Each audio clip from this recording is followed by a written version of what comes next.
Hello दोस्तों, कैसे हैं आप सब। आज की हमारी कहानी है देवरानी जेठानी का झगड़ा। अगर अच्छी लगे तो चैनल को लाइक, शेयर और सब्सक्राइब करना ना भूलें। देखो दीदी, आप रोज़ रोज़ माँ जी के धोने के कपड़े मेरी तरफ मत सरकाया करो। मेरे तो पहले ही बहुत से कपड़े हो जाते हैं। गुड्डा ही दिन में 3-4 जोड़ी कपड़े गंदे कर लेता है और ये कचरा भी आप अपने कमरे से निकाल कर मेरे कमरे के सामने फैला देती हैं। संगीता तुनकते हुए बोली, छोटी, तो क्या मैं अपने कमरे में झाड़ू भी ना निकालूं? और तुम तो ऐसे बोल रही हो जैसे मैं तो कपड़े धोती ही नहीं हूँ।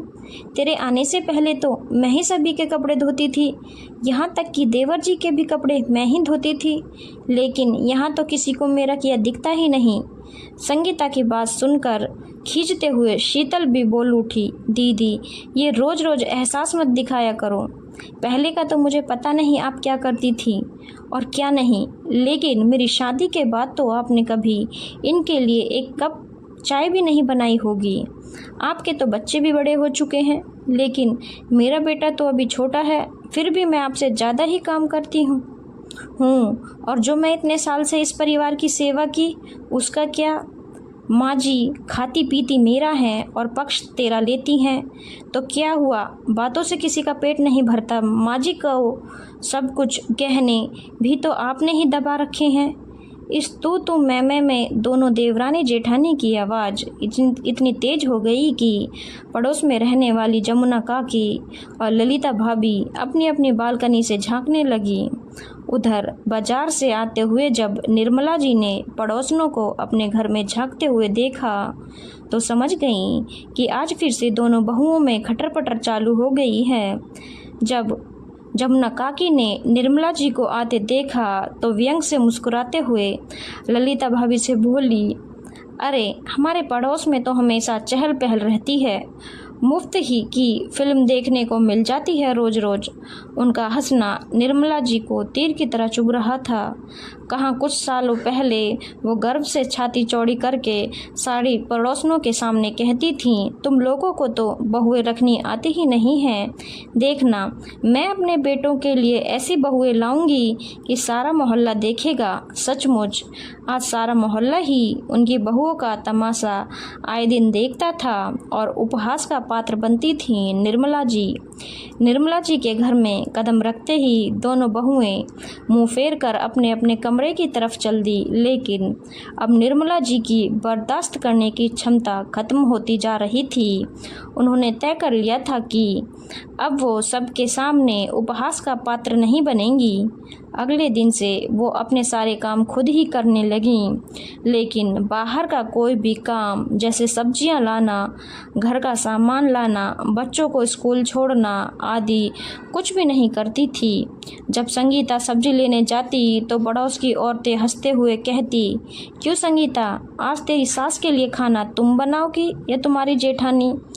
जब औरतें उस पर हंसती तो संगीता की गर्दन झुक जाती। वैसे ही जब शीतल सुबह बच्चों को स्कूल बस स्टैंड पर छोड़ने जाती तो औरतें बोली, आज क्या तुम्हारी सास के साथ झगड़ा हो गया जो वो बच्चों को छोड़ने नहीं आई?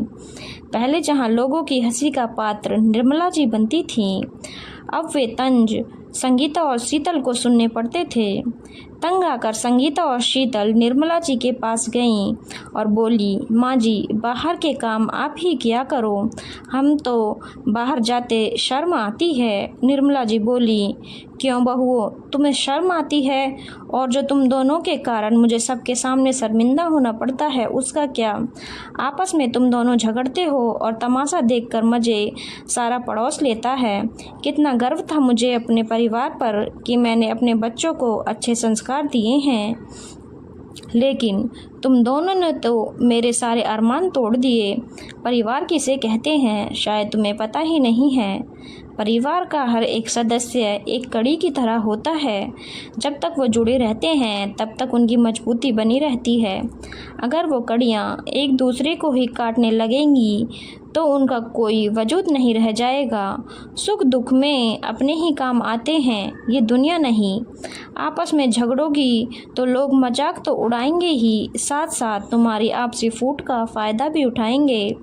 मैं तो कुछ सालों तक ही रहूँगी और भगवान से हमेशा यही यही प्रार्थना करती हूँ कि किसी पर बोझ बनकर ना रहूँ। मानती हूँ घर में 2 बर्तन होंगे तो आपस में खड़केंगे, लेकिन खाना बनाते और खाते समय वही बर्तन एक दूसरे के पूरक भी बन जाते हैं। दोनों बहुओं की आंखें झुक गई थी। निर्मला जी की इन बातों का संगीता और शीतल पर कुछ तो असर हुआ, जिसके कारण दोनों बहुएं अब धीरे धीरे कम झगड़ने लगी थी। घर में शांति रहने लगी थी और लोगों का मुंह भी बंद हो गया था। धन्यवाद दोस्तों। अगर आपको कहानी अच्छी लगी हो तो चैनल को लाइक, शेयर और सब्सक्राइब करना ना भूलें।